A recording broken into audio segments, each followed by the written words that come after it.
Hello. So today um, I want to talk about a topic I had for a long time in my mind, which is the etymology of the word mathematics. Mm, the way I will discuss this topic will not be very linear. It's just different points I want to make in relation to this word. The first thing I would like to say, though, as a kind of introduction to this issue, is this kind of fascination you would often find in Greece about etymology, and it's something has been satirized, and to some extent rightly so. For instance, in this American comedy, I think the title is something like "My Big Fat Greek Wedding." So, what is this with the fascination of Greeks and etymology? The thing here is, look, the fact that many European language, many words of European language come from Greek suggests something about the cultural hegemony of Greek for a long time. Now, the first thing to say here is that, look, in English, it's something close to 10%. I think it's about 8% of the English words that come from Greek, and in other European languages, it's a similar percentage, because it's usually the same words that you find in all languages, like, philosophy would be in English, philosophia, in Spanish, philosophy, in French, etc. Now, the one reason I think it is, let's say, justified for Greeks to do this, to look at the etymology of these words, or to discuss it, is that not only to reveal some things about the history of the words and of the culture, but it's also an important reminder of the time, as I said, that Greek culture was culturally hegemonic in a very large part of what would be the Eastern Mediterranean. So not only Greece and Turkey, but also the Middle East, Egypt.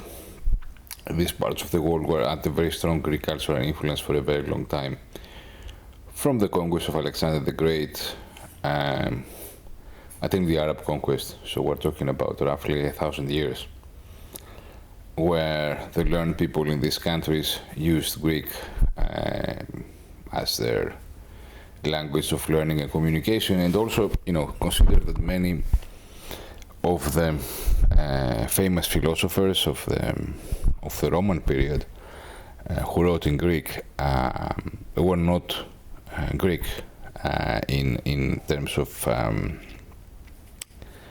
ethnicity. They were Greek in culture. They wrote in Greek, they communicate in Greek, but they were not born in Greece. They were born, many of them, for instance, John Chrysostom, I believe he was from the Middle East. I believe he was from Syria. I could be wrong, but he certainly was not from mainland Greece. And this is the case for many other important philosophers and theologians. Anyway, this is for me the right way to look at etymology, to understand this very rich cultural past. Of course, some people do this in a very wrong way, trying to create connections where there is no connection, and trying to, let's say, force feed people the cultural importance of Greece. I mean, that's something that's kind of aesthetically unpleasant, and so I think it's rightly ridiculed. Anyway, going back to this word mathematics, the interesting thing about the word mathematics is it's related to the modern Greek word mathema. Mathema simply means lesson. It's a word you find anywhere in Greece, right?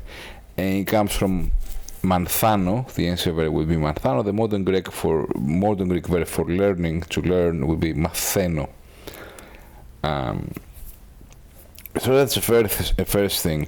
And of course, when people come across this, they're like, okay, why mathematics comes from the word lesson? It seems like mathematics means something like lessons. What's going on here? The thing is that in the ancient world, what is today, what we understand today as scientific specialization was simply not there. Okay, they could very easily go from one topic to the other.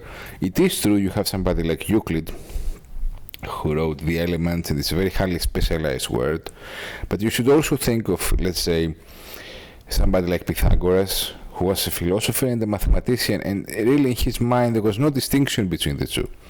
He did philosophy by using mathematics, and he did mathematics in a philosophical way. And for Plato, it's very similar. There are no, let's say, clear boundaries. The important thing is knowledge, and knowledge is a whole. It cannot be compartmentalized as, let's say, this is mathematical knowledge on the one hand, and this is physics knowledge. And actually, even today, even if you look at the curriculum, not what people do at the PhD level, but what people do at the first year of university, it's very highly specialized, especially in these disciplines like the sciences, right?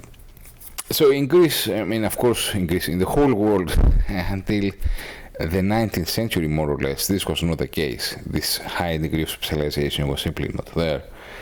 So when they had mathemata in ancient Greece, it was a kind of different topics, which in some ways what they call mathemata, and now I'm relying on stuff I found on the internet. I spent quite some time to be sure it's not some unreliable information, but on the other hand, I'm not a specialist. So what I found is that they usually studied arithmetic, so basically the science of numbers, geometry, astronomy, and harmonics would be something related to music together. Very often this would go together. So again, remember, algebra does not exist in ancient Greece, so the problems that today we solve in algebra, to the extent they could solve them in ancient Greece, they would be approached in a geometrical way. So all these things together, the study of the numbers, the study of the stars and of the sky, the study of measuring shapes and measuring the land and music, could go together as foundational courses in understanding the world around us. Now, it's important to say here that astronomy would be very important there. So, for the ancient Greeks, again, studying the sky was something very important for its own sake. And again, the dividing line between astronomy and astrology was not always very clear. The boundary was not so clear-cut. For these kind of things, it might be interesting to look at somebody like the Austrian philosopher of science and historian of science, Feyerabend, who worked more on Galileo. He wrote more on Galileo, but I think he did a very interesting work at looking at how these boundaries can often be misleading. So, what do these topics have in common? Numbers are important to all of them. Logic, proof, observation is important to all of them.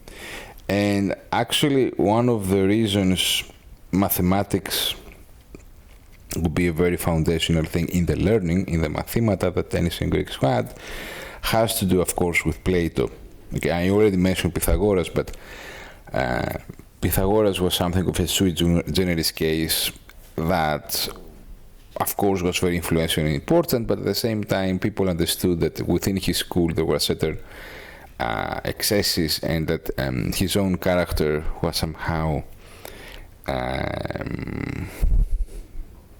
maybe the word here would be despotic. He was somebody who basically created something that we would call today a cult. That it was a very closely knit community of followers with strict rules.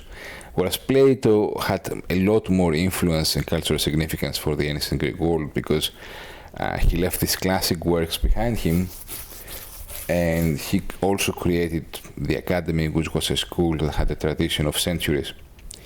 Now, Plato, in what later became his most important work, the Republic, and especially in Book 7, he does discuss the education of the guardians. So that's one of the most important parts of the Republic, because the guardians would be like the elite of the state he wants to create, right? And to be a real elite, they would have to be, of course, good fighters. They would have to spend a lot of time on their physical education, their military training. But at the same time, they would have to be good philosophers. They would have to really understand well, have a good grasp of knowledge. Okay, understand what is good, what is bad, have a good understanding of ethics. All these things go together: ethics, mathematics, astronomy. Again, the dividing lines for Plato, as long as it's knowledge, it should fit in together.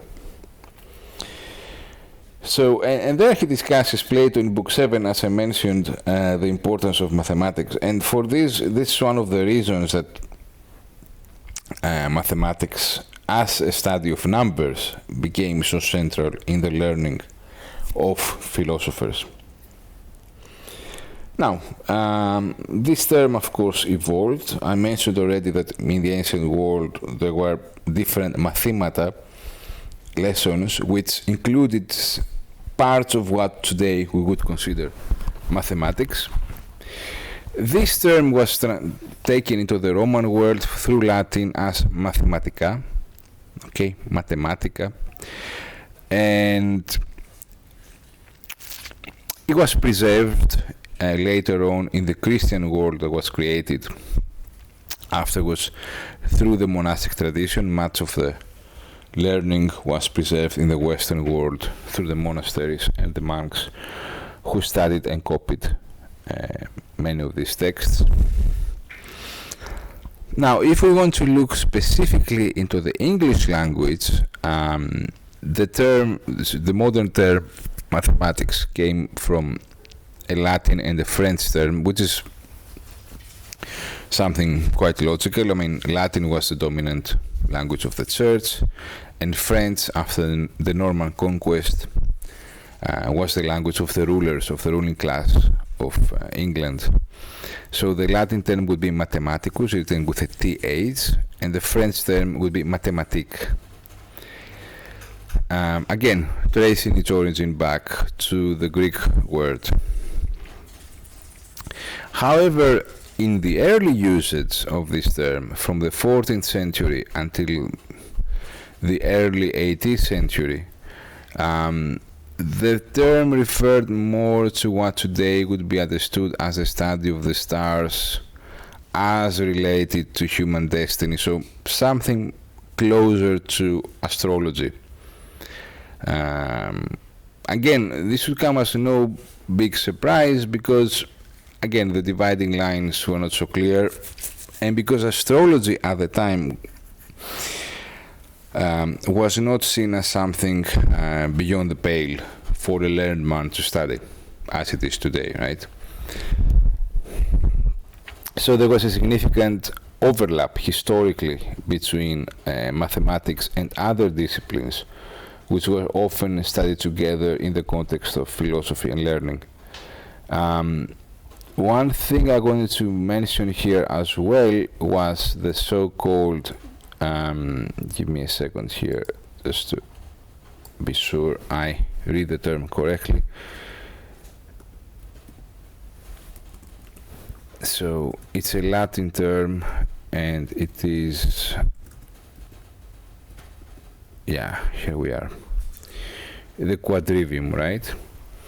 So the quadrivium would comprise, as the very term suggests, of 4 subjects, which were arithmetic, geometry, music, and astronomy. Quite similar to what I mentioned before about ancient Greece. This can be contrasted to the so-called trivium, which was made of grammar, logic, and rhetoric, more of kind of subjects related to language, whereas the quadrivium was more subjects related to the natural world. So this is part of the tradition that preserved mathematics in the Middle Ages. Okay, and yeah, I think that's more or less what I have to say about this topic. So to sum it up, the word mathematics is related to the modern Greek word for lesson, mathema.